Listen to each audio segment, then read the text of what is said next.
Dieu a créé ce monde et y a amené l'homme, un être humain à qui il a donné la vie.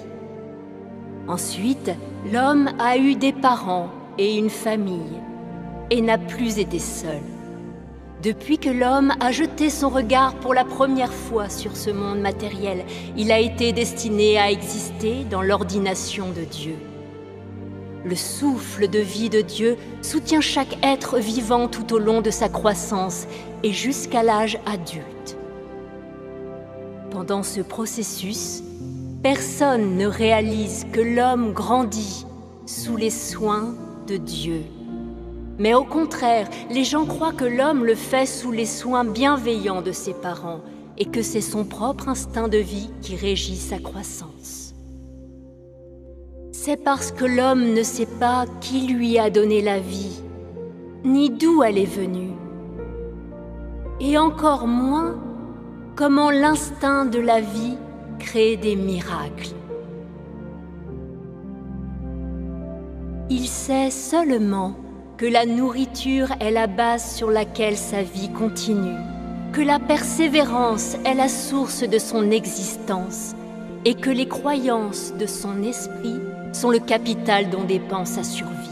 L'homme est complètement inconscient de la grâce et de la provision qui viennent de Dieu. Et c'est ainsi qu'il gaspille en vain la vie que Dieu lui a accordée. Pas un seul homme de cette humanité dont Dieu entoure de soins jour et nuit ne prend l'initiative de l'adorer. Dieu continue seulement de travailler en l'homme, duquel il n'attend rien comme il a prévu. Il le fait dans l'espoir qu'un jour, l'homme s'éveillera de son rêve et comprendra soudain la valeur et le sens de la vie, le prix que Dieu a payé pour tout ce qu'il lui a donné, et la prompte sollicitude avec laquelle Dieu attend que l'homme retourne à lui.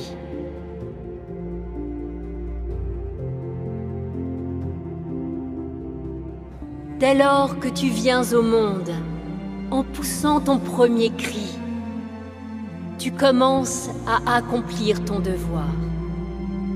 En assumant ton rôle dans le plan de Dieu et dans son ordination, tu commences ton voyage dans la vie.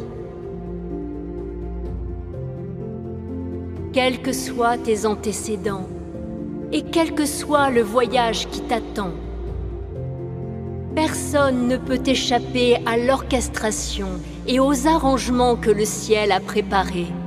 Et aucun de nous n'a le contrôle de sa destinée. Car seul celui qui domine sur toutes les choses est capable d'une telle œuvre.